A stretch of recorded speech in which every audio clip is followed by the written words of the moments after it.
This episode is sponsored by Elementrix. Don't just sit on your ass and wait to be hacked. Go hunting for those bastards that will steal your data and sell your naked selfies. Be the hunter, not the prey. He is a salesman through and through, and he's good at it, and believable, which is horrendous. And then I create enough confusion for them to think, is this a person I should stop or not? Kylie Jenner made, eyelashes out of the pubes with homeless Greek men. She'd sell a few million pairs, wouldn't she? Like, he had to animate it. He had to animate it, and I tell you what, I've never seen someone spend so long animating a lady's breasts before. I did want to get them right. But part of the business is marketing and sales, and part of it's delivery. Yeah. And my delivery is the best on the planet, I believe. I think he came on here thinking like, oh, I've been endorsed by the Contrepreneur guy, standing up and like, yes, I love this. Now we cut those bits out because he looked crazy. Yeah. Oh man, I'm loving this! Yeah, really. I think I can tolerate a lot of people, but he genuinely was just a dick. A massive dick. We'll start from the beginning then. Why did we start the podcast? Do you know? The real reason? The real reason? No. Do you know? No? No? I don't remember now. You only work here, lads. So we needed to monetize the YouTube channel, and at the time we were only doing 1 minute videos, and we knew that we wouldn't hit the hours if we didn't have a long form contract. Right, okay. Content. Long form content. So we thought, what can we do? And you'd done a few, hadn't you? You'd been on other people's podcasts. Right. Yeah, I'd been on a few as a guest, and to be honest, it was as if some of them, no offence, shout out Carl Reader. It was as if like they printed out like the top 10 questions to ask on a podcast. That's right. And it didn't make any sense. Yes. Like the order, they weren't even listening to the responses. I remember. Yeah, and it just made me think, well, and that's where the name, Not Another Dickhead with a podcast, because it seems like everyone's got a podcast which now. Also should change to the Contrepreneur. Yeah, we need to, because even Apple won't allow us to have the dickhead in the title. So the only reason I asked Dan Kelsall, Benjamin and Mitch to come on was because we didn't even know how it was going to work, the format, what it was going to look like, but I just liked their content on LinkedIn. Yeah. And then it might sound as if it was planned, but I just thought Dan's marketing, Mitch's recruitment, and Benjamin's sales. Yeah. So as it was for specifically a LinkedIn crowd, I thought, well, they're going to have big crowds in 3 areas of business that, might like our stuff that wasn't necessarily aware of what we were doing. So it was almost, I know we can try it with these 3 people. And the reason why we went with Dan first is I'd met Dan a few times before. Yeah.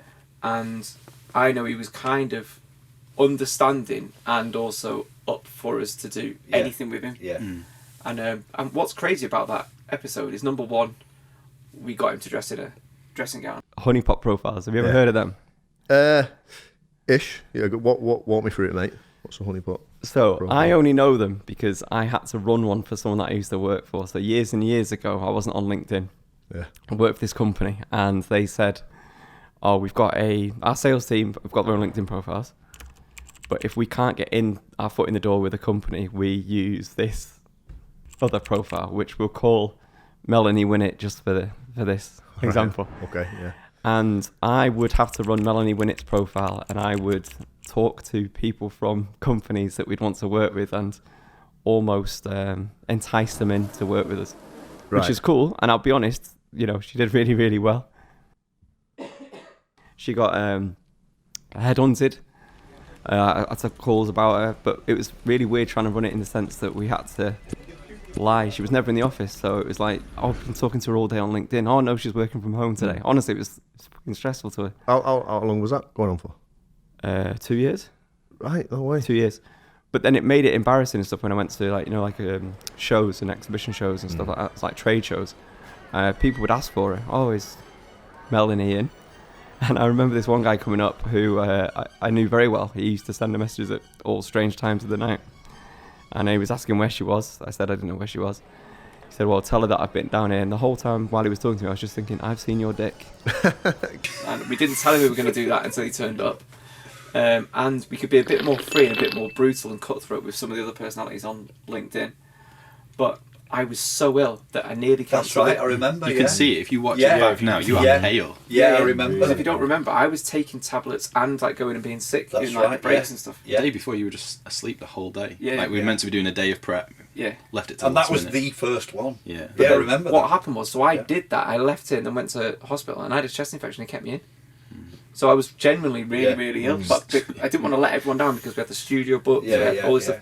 But that was one of the moments where I actually thought, for fuck's sake, it's like Just kill yourself over talking about humble brags. yeah. I don't, like when you look back at it, I look yellow. I think during that whole thing, and I get coughing, and that's when it was difficult to edit. It was funny looking back because rewatched them, and it's like you can see all of our notes on the wall in the reflection because Rob filmed that. That was the only one we had filmed with Rob. I forgot about Rob. Shout out to RB Films. Yeah, RB Films, Rob, good lad. But also as well, because we didn't have a set and we didn't know what we were doing, we just set up in the music studio in there, and we had Elvis in the background. And we made a list because we watched it back and we weren't pleased with that at all. We weren't going to put it out, and we just thought, why don't we just own it? Everything that we know is a mistake on that episode. Yeah.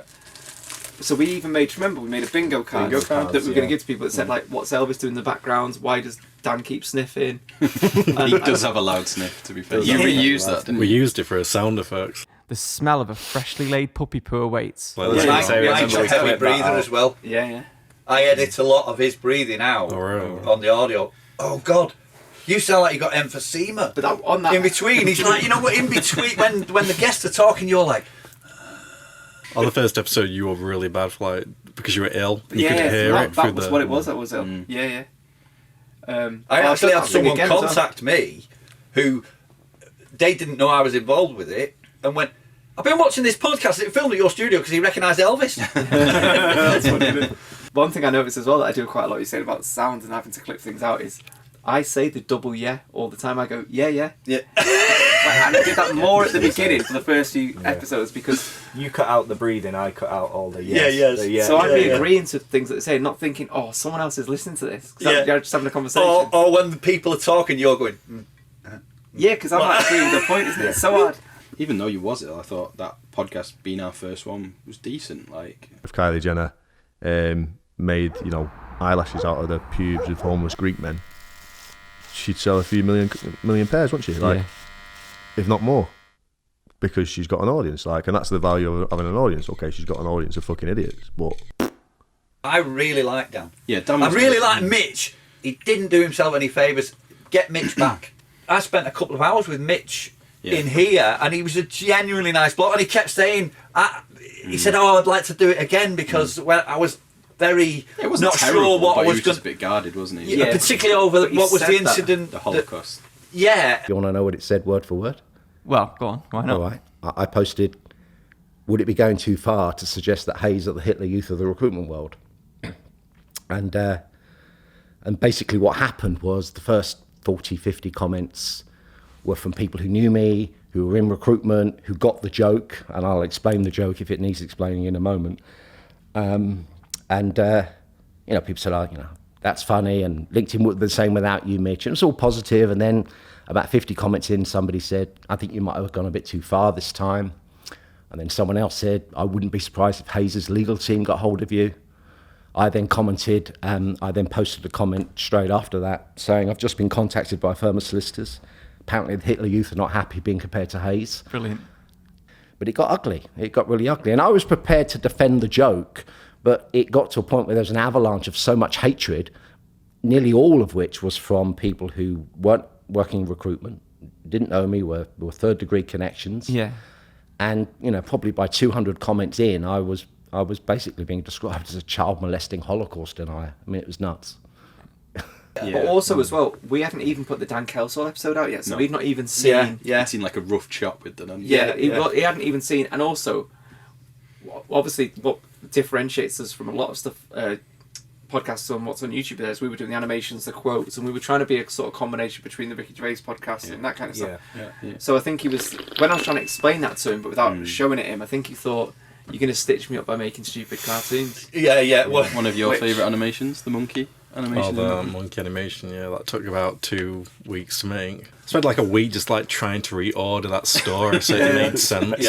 You put out a blog and I think it was a story about some monkeys and water. Monkey. So a story goes that some scientists put 5 monkeys in a cage and put a stepladder in the corner and put a banana on the top of the stepladder, and then observed. And when a monkey went up the stepladder to try and get the banana, they sprayed the monkey with a hose with cold water, and then the monkey sort of climbs back down the ladder again and doesn't go up.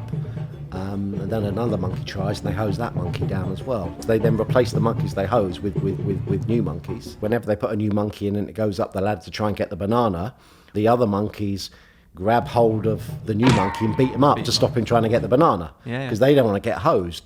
And so eventually nobody tries to get the banana because they've been conditioned to think that it's bad. Yeah. And then you had some fun with the banana, didn't you?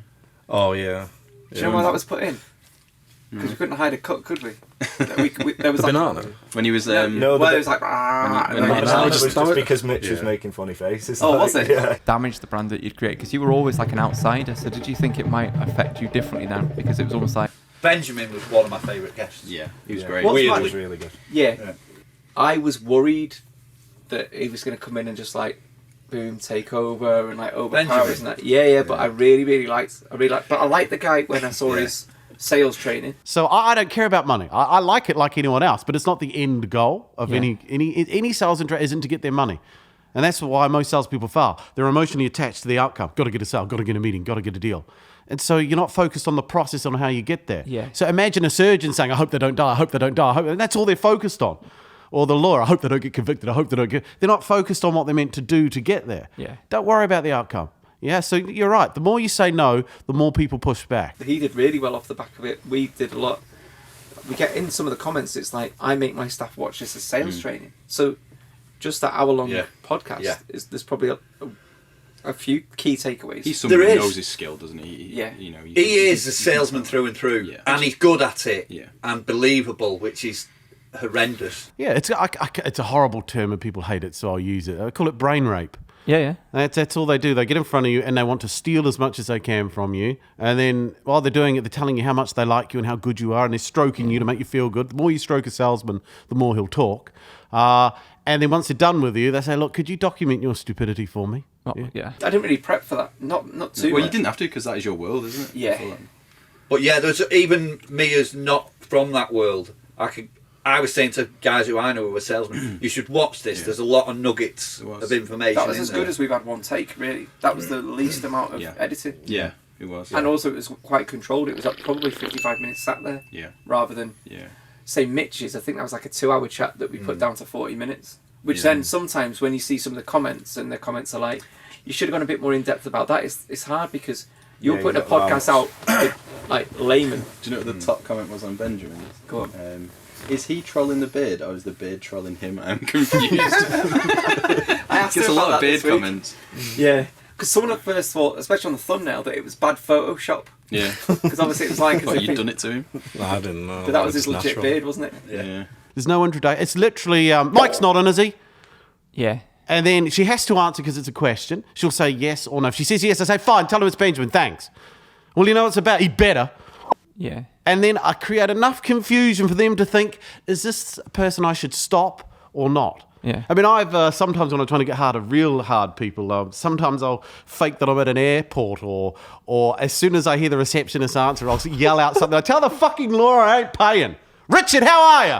Yeah. Well, put me, what number am I now? No, you just got to confuse them so that they just want to get rid of you. Next one was Shuffle, which he was really looking forward to. You enjoyed it, didn't you? Oh, no, I really liked it. Yeah. Also, as well, like a proper nice lad. Drake's story was mad in that one, wasn't it? Yeah, don't you think that's mad as well?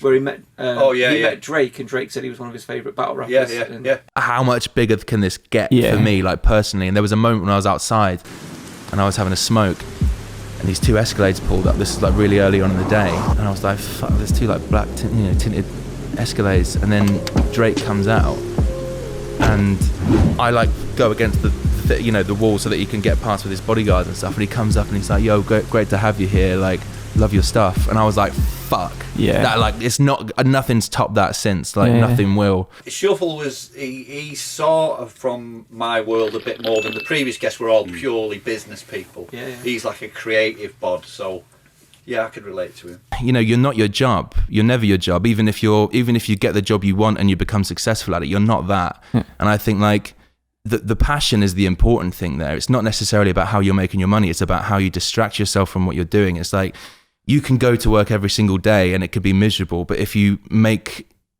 have that goal in mind, if you have that like creativity whirring around your head and you're always thinking of ways to like do the next thing, whatever that is for your passion, then like that's the escapism. Yeah. Just the thing is like finding the like pleasure from within and finding the passion. That's what matters. Follow your passion. So we did, and we, you know, battle rap's a passion and Triple T's a good guess for us, and then actually it turns out don't follow your passion, follow the numbers. Yeah. Yeah. That's what you want to do. Yeah. Depends how you define success. Of course, yeah, definitely. More than 4,900 views. Yeah. We're more intelligent now. Yeah. So I think we know it's not magic. We Yeah. don't believe it's magic. Like, we know wrestling's fake. We're not watching it thinking it's real. Wrestling's fake. Predetermined sports entertainment. Yeah. I know. I know. Sorry, man.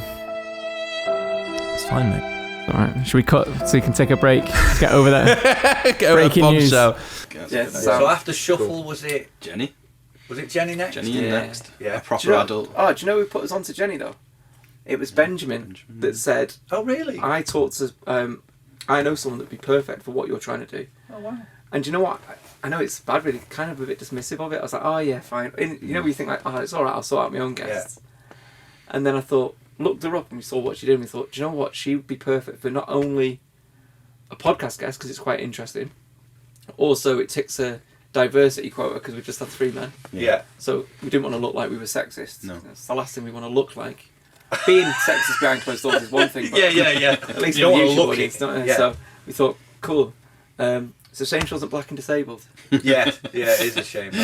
No, but the mad thing about Jenny was it was Benjamin that put us onto it, and then we realised not only would she give a sort of expert voice and some what's it called?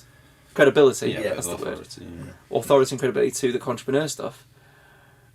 She'd be a great podcast guest. So fair play to her. The day that she came in, she filmed 2 lots of stuff for us, didn't she? Yeah, that's right. She filmed at the office as well. Yeah, so she did the Contrepreneur formula. Yeah. Very kind of posh building abroad, and you had to put your fingerprint on the bio pad to let you in, so it was fingerprint only access. And we set that up. I had a load of files, and I'm bandaged up this arm, my right arm, and I was holding a load of files with this arm, and I walked straight up to it and I beeped, and of course it goes now. And so you can imagine how posh this place is. So I, fuck's sake, like really fucking bastard like this. And so the security goes like, shit, madam. So I was like, sorry, I said, this stupid thing doesn't work now, and it didn't work yesterday. Oh, yeah. And so he goes, well, you need to try again. And so he takes my arm, at which point this is bandaged, and goes like this. And I went, ow.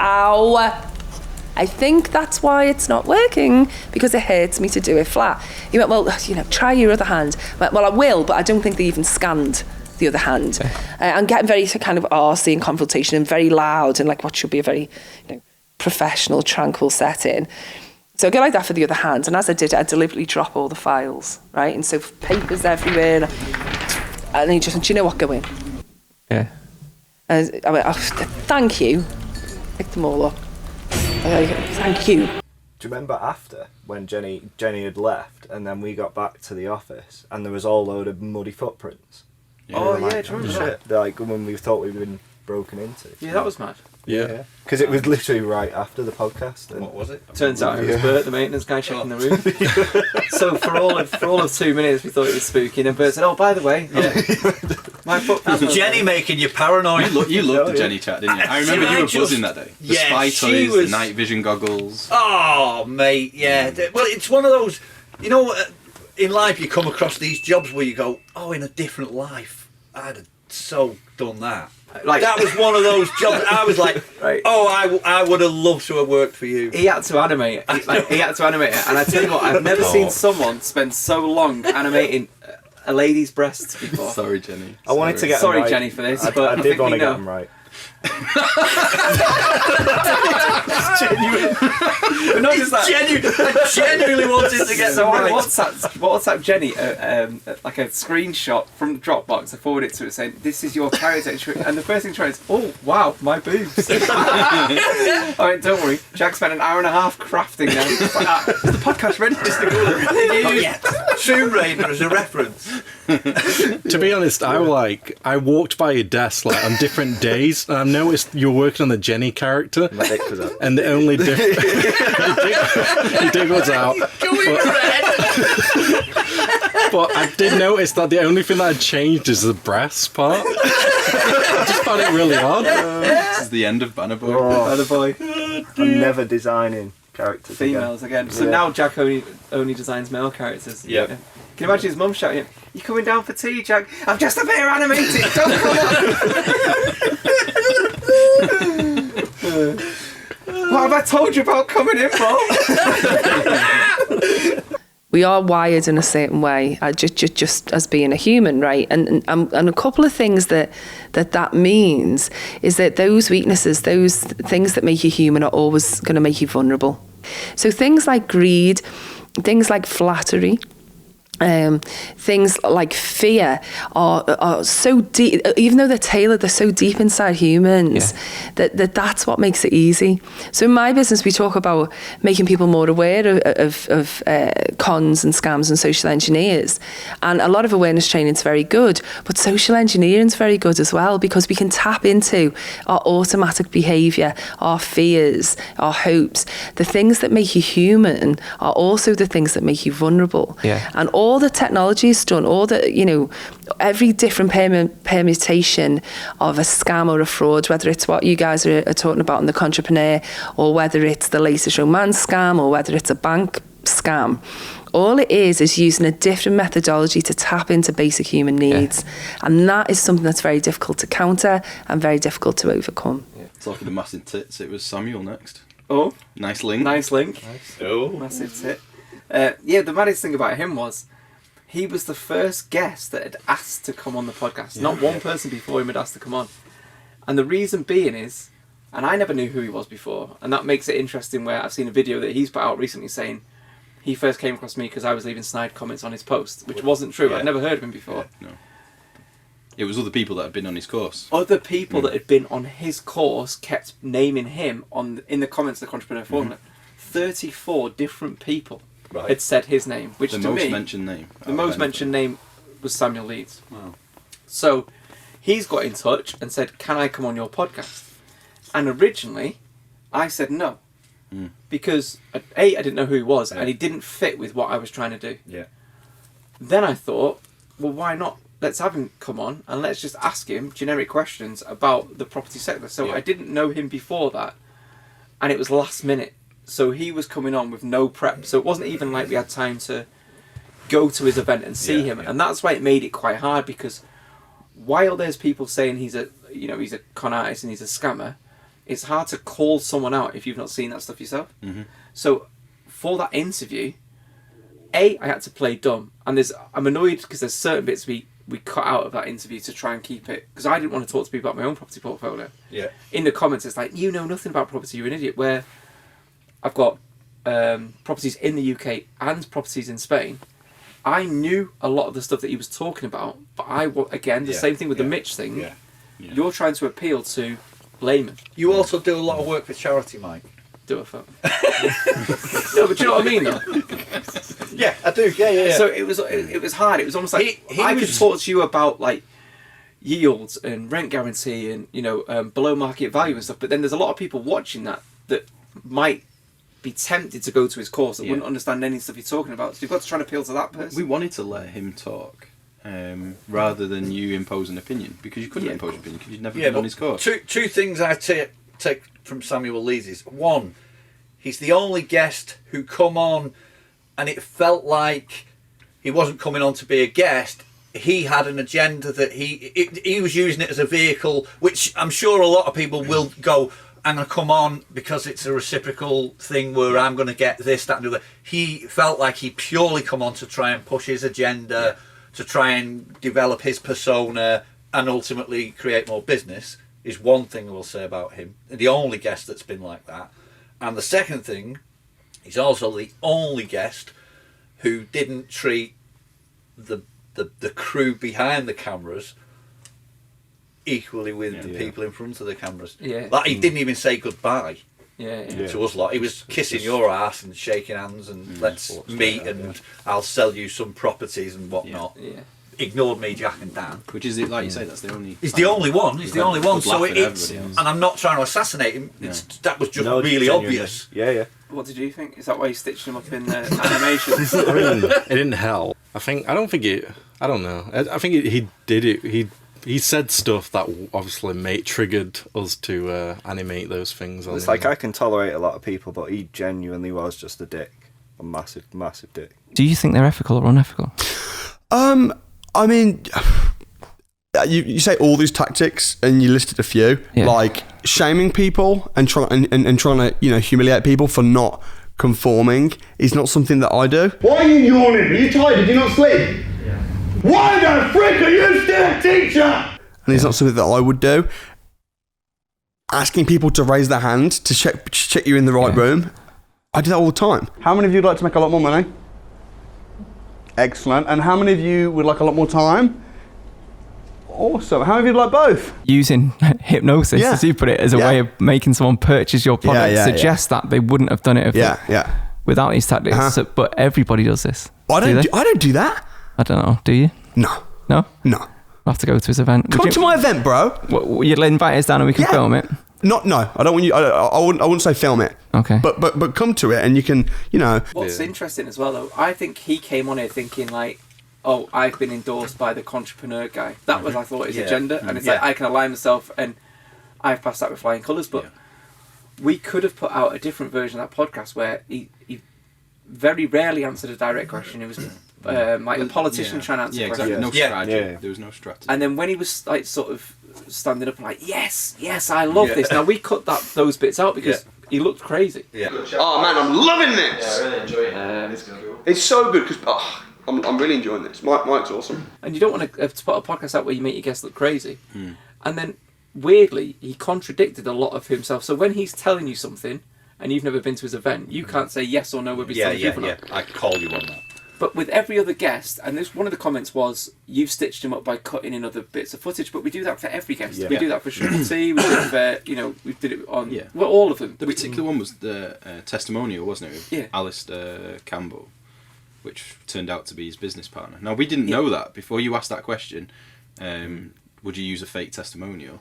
Yeah, and if he says no, you've got to take him at face value that it is no. And then when we've gone and looked at his testimonials, you clearly found proof. And found it's not went true. on company's house and found out that the customer is actually his business partner. Yeah, but what you're talking about is when people stand up at an event and give like a 30-second. Yeah. This has changed my life, right? I've seen the Contrepreneur and then I've done stuff which.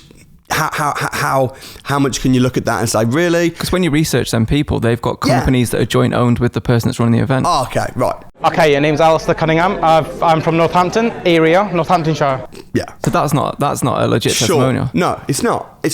Yeah, so that's where you put it in, and it's not like, well, you've been out of order for doing that. It's like, well, I've not been out of order. I'm just saying, well, here is an example where he's contradicting exactly what he said, and also, I tried to remain neutral. So there's a lot of times where I wanted to say something, but I thought I'll let him talk, and I knew it would either be confirmed or disproved, is that what you'd call it, in the comments. And I think it's got the most comments on of any podcast, surely. But there's about 400 or 500 people in the comments saying he's lying about what goes on at his events. In fact, he does the opposite of a lot of things he says in the events. Yeah, totally. Like shaming people and all of that. Yeah, he's one of those people, every other guest, and this is true in my day-to-day job, when you're working with singers, artists, or your guests, whoever, and we're in here, we're sort of behind the scenes, if you will, creating the art or whatever. We're all just people working together, and so all the guests have come in and they are who they are, and we get along in a work environment, and it's all happy days with nice people. With him, there was always this feeling of, what's in this relationship for me? How can I benefit from you? And if I can't, I'm not interested. It's everything's that. But I think he'll take that into his. We don't know the guy that well, No, so we shouldn't really talk about him too much. But I think he'll take that into his training. So the one or two that do well, he's like, that's the reason that they did well, because they've listened to me and my training is brilliant. Yeah. But he doesn't listen, and he shuts out and he discredits all the ones that say, no, this didn't work for me. Actually, this was really difficult. Yeah. The things you told me haven't worked. I mean, the comments I just made, he might actually take as a compliment. He might go, "That's great," because that's what I'm all about. Bulletproof, yeah. Yeah, but I don't use NLP. Does it end in a 7? What's that? No, it doesn't end in a 7, doesn't it? No, Joel, that's one of the biggest things people have said to me is, I've watched a Contrepreneur formula video now, and I was going to put price now, but it ends in a 7. But I don't never think... ended in a 7. Yeah. But off the back of that podcast, I was inundated with, he did this, he did do that at this event, he did do that at this event, he's done this to my nan, he's done this to my blah, blah, blah. And then obviously things have transpired, and there's been an unfortunate incident where one of his former students has committed suicide and couldn't get the money back. Yeah, which is tragic. Which is horrendous. But a group started, and we put that, we linked that as the top comment. So it was the truth about Samuel Leeds. And I think that Facebook group, I mean, I don't know the numbers off the top of my head, but it was over 1,000 members in that group. And then this is what entrepreneurs do. And this is, I'm not saying he is a entrepreneur, but if he's not a entrepreneur, he's done a lot of the things that entrepreneurs do. When bad press gets put out about you, and it's truthful, independent bad press, they go and own them keywords. So a lot of the entrepreneurs, JT Fox is a master at doing this, for example, they also own the keyword, which is exposed and scam. So it could be JT Fox exposed, and then it'll link to a video where it'll be a video by JT Fox. So they own all the negative keywords. Well, since the Truth About Samuel Leeds group set up a Facebook group, Samuel Leeds has put out a video podcast called The Truth About Samuel Leeds. So now if you search that keyword or those key phrases, his content comes up instead of the real, unbiased truth. There's thousands of people that are sharing their experience of his courses. And that's on the back of somebody feeling so pressured and in debt that they felt the need to take their own life. Like someone's took their own life, and so that's a really serious end of what we do. I know sometimes it's jokey and stuff. But in reality, what we're trying to say is, if someone's telling you can be a millionaire in 6 months by getting houses on credit cards or whatever that is, it doesn't have to just be houses. Making extend your credit limit at the event and stuff like that. There are genuine consequences and pressure and stress that can come if it goes slightly wrong. Yeah. Not just that. I mean, let's be honest. You are essentially playing on gullible or vulnerable people. For you to believe that. But if someone says to me, Latch, I can make you a millionaire in 6 months, I'll go, okay, I'll listen.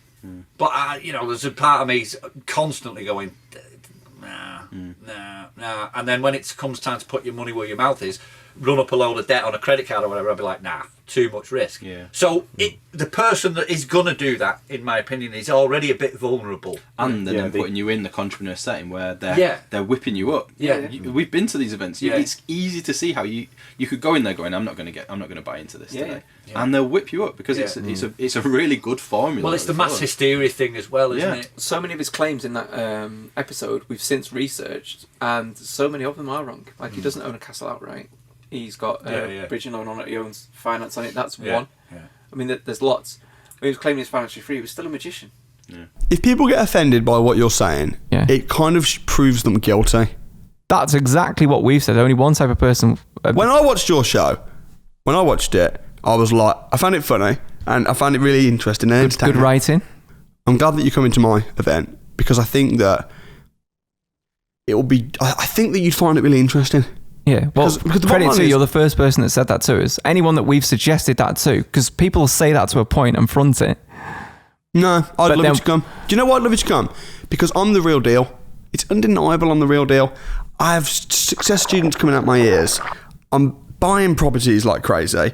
I'm totally unashamed that my training business makes a lot of money. When people come to my program, I say the first thing I say is, I love doing this. I'm on a mission to teach people, but I make a lot of money training. Is that okay? Yeah. If I said to Richard Branson, hey, if your planes are so successful, why do you run trains? Yeah. He'd say I'm an idiot because he's an entrepreneur. I'm an entrepreneur. I run a training business. Yeah. It makes money. I market, I sell. But part of the business is marketing and sales and part of it's delivery. Yeah. And my delivery is the best on the planet, I believe. Because the whole thing was, could we get a full podcast out of Samuel Leeds? And we thought he might leave at any point. If you push him too hard, you leave, and then you've got nothing to put out. Because we're not going to put out a 3-minute video of like, oh look, we answered 2 questions and you fucked off, right? So then Chris is here, and number one, he agreed to come after we'd been let down by another guest, Daniel Disney, for the second time. Chris agreed to fill in. And then we had to kind of pick a topic to talk about to Chris, and obviously we had a bit of an issue with pods and stuff. And that's the, you can have my level of success if you do A, B, C, D, and E. Oh, did that not work? You need my secret sauce. Yeah, and what is the secret sauce then? Is it, so if you pay me 1,500 quid, and I know this is the price that some people pay, I will guarantee your marketing will go viral on LinkedIn, but all I'll do is I'll dump you in 10 or 12 of the pods that I run with some of the other big boys. Yeah. Because I know that happens. I've got screenshots that show that happen. I've got people that have not got returns from the £1,500. It should be, would joining a pod make my content be seen by my audience? Yeah, the right people. The right people. Yeah. And that's what so many people on LinkedIn forget, is that they see a like, they see a comment, they see the views ticking up, and they get a little boner because they're thinking, this is going really well. When truth be known, half of them are in India that are not your buying target. Yeah. Some of them are in Australia and never going to buy your product. Pods, I couldn't remember what it was called the other day. Never heard of this, had you? Yeah, no, you didn't to you guys. It was like the most boring thing ever because you didn't even have a clue. It wasn't boring. It was, but it wasn't enough for an entire podcast. Yeah. It was like you've made a 15-minute conversation stretch to an hour. That's what you know. That was people said that in the comments. If you read that, which is a shame. He was another nice guy. Didn't you end up getting some pod beef in the actual comment section? Yeah. Like 2 of the people that were mentioned. So 2 of the main ones was Shay, who openly admits that she's in pods, she runs pods, doesn't see anything wrong with them, and Michael David Chapman, who is seen as the pod father. When we were going to put that episode out, lots of people from Michael David Chapman's pod got in touch and told us some horrific stories about it. Yeah. And do you remember originally when we filmed it, we left all the names in? And then part of me felt like, maybe I should just take all the names out, because to be honest, I can't really be arsed with LinkedIn because in my mind it's not real life anyway. So it feels like such a weird place. Yeah, it's a weird place, and then it's weird to almost be talking about it on YouTube, especially when it's such a niche thing. If you 4 people didn't know what it was and you're in the room, I'm thinking, what does other people that watch this on YouTube going to think? They're going to think, do you know what I mean? So it was almost like we can't, and it was like not thought about it, but you're actually right. Stretching a 50-minute conversation when you're talking about people that no one else in real life knows. Like no one knows who Michael David Chapman is in real life, or Shay in real life. Or even Mike Winnet in real life. Do you know what I mean? It's a weird... No, you're right. I've not thought about it, but that was what was wrong with that podcast. It was. Whereas all the others, even though they're talking from a specific field, it was a very broad viewpoint. That, like you say, that's a very little world. It was such a niche conversation, and I found that the hardest one to get through. But also because we'd done the other one beforehand for 2 hours. Yeah. No, I just left you to that one, didn't I? Yeah.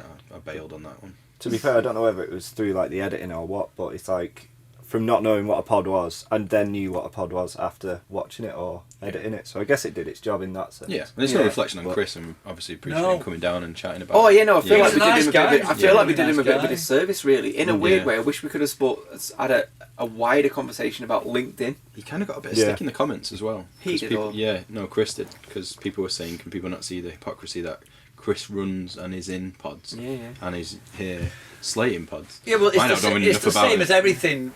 Pods, for example, there are good ones and bad ones, and that's life. There's always going to be people who go, how do we use this to our advantage? LinkedIn algorithm must have changed because I'm not getting any likes, or what do I need to do? Do I need to share a pair of tits to get some engagement on this platform? See their ass. It's that narcissistic, my content is so good, I should be getting content, I should be getting views, why am I not? Josh, the Bitcoin man. Yeah, Bitcoin. That was it was sort of educational for you, wasn't it?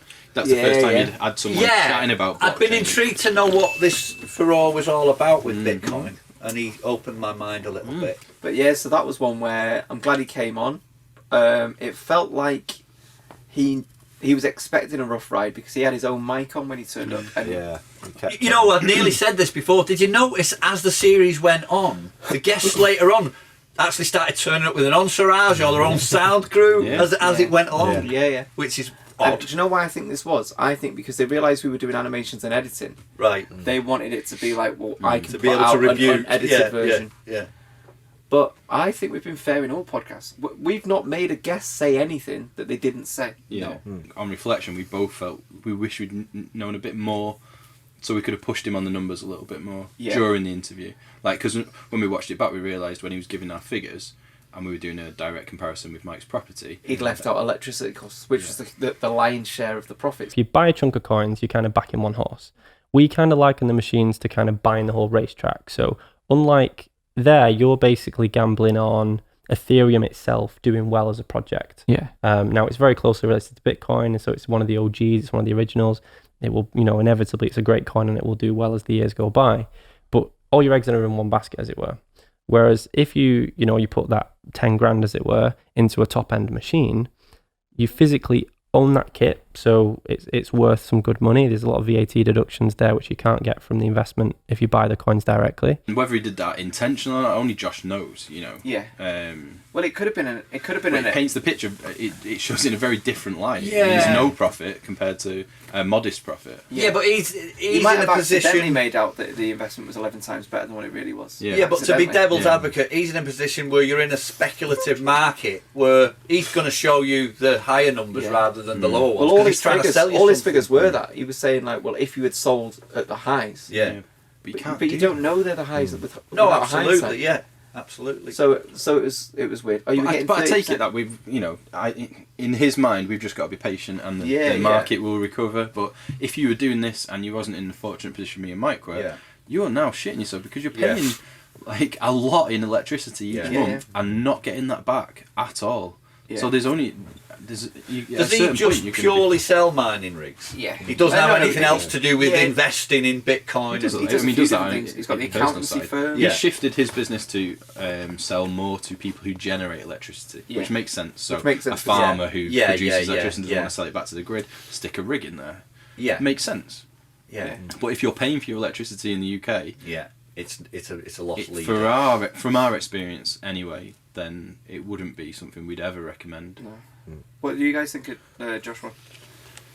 Like, I liked it as a podcast, but again, I think it was misleading, because especially when he come back to the office and said, basically the way he said it's like it's passive, and then his team came into the office and he said, like, right, this is what you need to do to mine a different coin. Yeah. And it was really complicated, and it was sort of like the average Joe wouldn't know what they were doing. Like, I'm quite good with technology. I didn't know what he was doing. You actually invested into crypto off the back of that, didn't you? Yeah, I did. Yeah, because I thought it was. I thought I'd invest in a bit of Bitcoin, just to see what happened, and I think I ended up something like 200 quid. I ended up with 250. Yeah. So I've still got it in, but it's down at the moment, innit? But it's sort of like that was the best takeaway I got from that podcast. It was, pick 5 coins, invest an amount you can afford, and just forget about it 2 years and see where it is at the end. And the blockchain technology. That was the bit that I was like, oh, I've learned something. Yeah. That was the potential for this blockchain technology was what I took from it. I was like, wow, this is. Yeah. And you enjoyed Crypto Spider. Yeah. Well, that was weird, wasn't it? Just the money spider dropped down. It's like symbolic for. Was it a money spider? It's symbolic for crypto mining, isn't it? It's the money spider dropping down, like right in the centre. It is. That's the most done that ever said. That's my favourite part of the podcast. Well, what would I have? Like a USB in my pocket? Or? I literally have one in my pocket. Yeah. So yeah, if that's your life savings. Yeah. So so I have a nano ledger with me. There's a spider there. Seen that? Oh, that's lovely. Look at that. Yeah. Don't eat it. He's trying to get my Bitcoin. It's the 10. The full podcast series, and his favourite bit is a spider drops. It's just symbolic. Just let Dan loose on a project on his own, because I'm intrigued as to where it will be. I don't know why I said it, but don't eat it. Yeah, don't eat it. I don't know why I said it, but don't eat it. Editing that, like, what? I had to, like, rewind it. And of course, you got your favourite line of the whole series. Yeah. Bitcoin. Yeah. You can't sniff coke. That was my proof that Bitcoin will not replace cash. That's because correct. You can't sniff coke through a Bitcoin. Bitcoin facilitates unlawful behaviours. Yeah. What do you think of that? So is Bitcoin for criminals? Again, you should know. No comment. So interestingly, again, this question's always put at the crypto community, but then it's never given any context. So I'm like, okay, So cash has never been used for a drug deal. Right, so you can't sniff your coke through a Bitcoin. Yeah, right. So fact. So,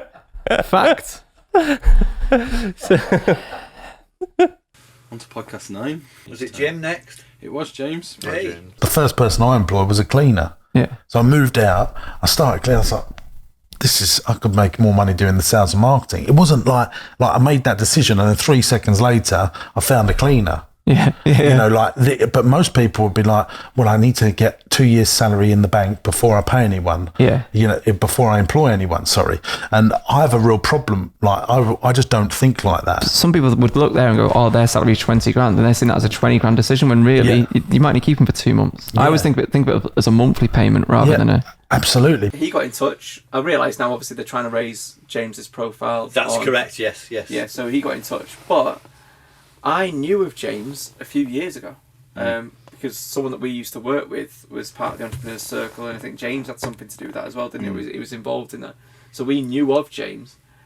I was expecting James, the overexcitable, like Nigel Bottrell knockoff, to turn up, and I was pleasantly surprised with the person that he was really sound. Turned up. Yeah. Like I was thought, I think he was better on our podcast than he is on. I think we said that when he was sat where you are now in the back afterwards. I don't know whether he took it as a criticism, but it was like, it wasn't a criticism. It was he knows his business. He's a real smart cookie. But I think he would do a lot better on YouTube especially if it was the James that we see behind the scenes rather than slightly calmed down. I think he should go into politics. Yeah. Well, I was talking to he wrote to Boris, didn't he? Yeah. I was talking to one of his crew, and I said that he should go into that. Because he's a genuinely nice bloke, very, very switched on. I think he's doing it for the right reasons. Yeah, that's what I'm saying. He's coming from a good place. Yeah. Yeah. Who would you choose, like a non-political person, like could be a celebrity, whatever, to be our Prime Minister? Oh. I think being a Prime Minister, you need to have personality. I think, I don't know, it should be about policy, but people vote on personality. Yeah. That's just a fact. I don't know the answer to that. There's no right answer. Who would you choose, Mike? The Rock. The Rock? Yeah. Dwayne Johnson. Yeah, Dwayne Johnson. He can do anything, can't he? Yeah. I would want someone that's fair. Imagine him in Brexit negotiations. Yeah. What is your name? It doesn't matter what your name is. Talk about the obvious comment to segue into the next guest. Was it Krystyna? First thing I said to her when she walked through the door was, "Don't look at the dog," and she was like, "Yeah, no one's ever said that." Yeah. Like everyone says that. Yeah. That was a fun wrap up actually. Wasn't it? I enjoyed it. One. I fell for it though. Don't look at the dog.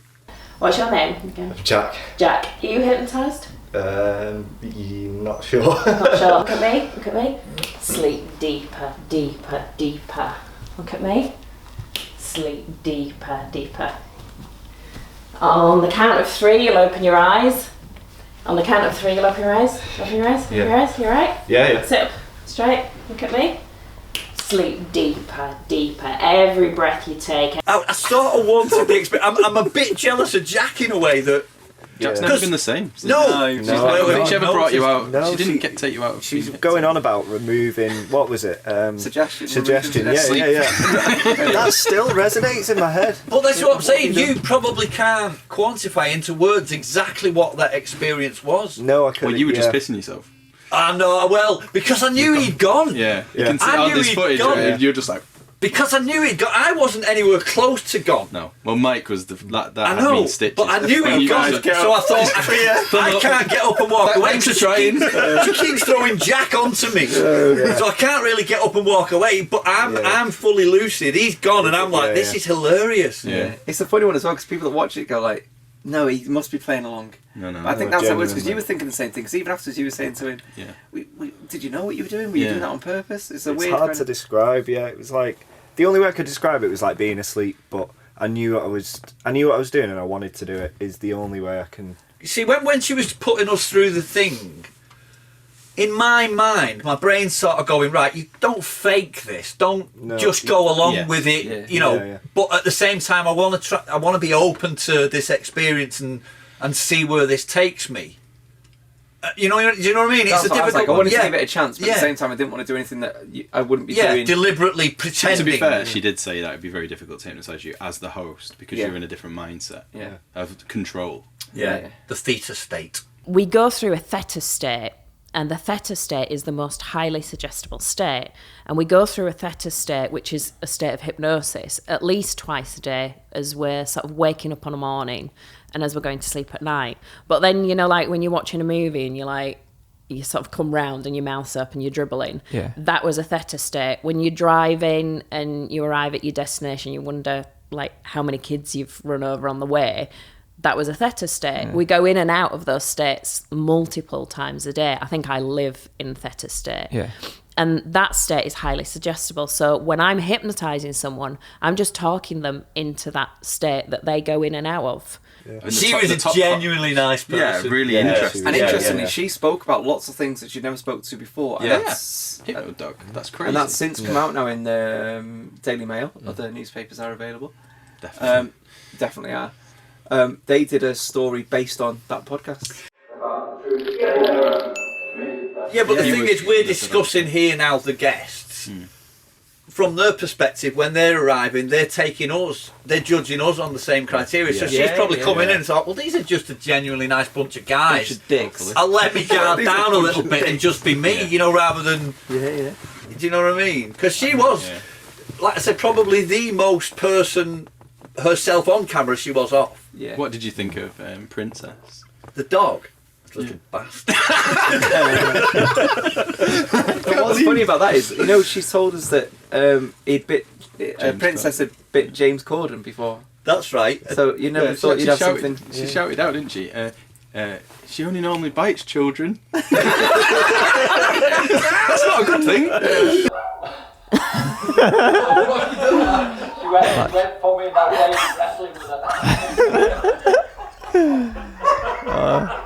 It's not only children she bites. We're going to keep this in. Fiddling with my dog. Yeah. That was Hypnodog there. If you haven't heard that. We've got she's having her say. Well, it's like taking the spotlight from you again. Like, always. The worst thing. Yeah, so Latch, one of Latch's famous stories was he told us he can eat WD-40. I don't know if you can. I mean, don't try it at home, by the way. I know. I had this idea that as a dog treat, he'd be giving the dog WD-40, saying, "Hey, anyone can eat this stuff." That's probably what's wrong with her now. Yeah, please don't. So that was it. That was our wrap up of series 1 of the podcasts. Not Another Dickhead with a podcast. If you would like us back for series 2, give us a shout out of what guests you'd like to see. Leave that in the comments. And also, if anyone has got an idea of a sponsor that might sponsor series 2, let us know as well. Or if you want to sponsor this shit, get in touch. Jack, final words? Sponsor it.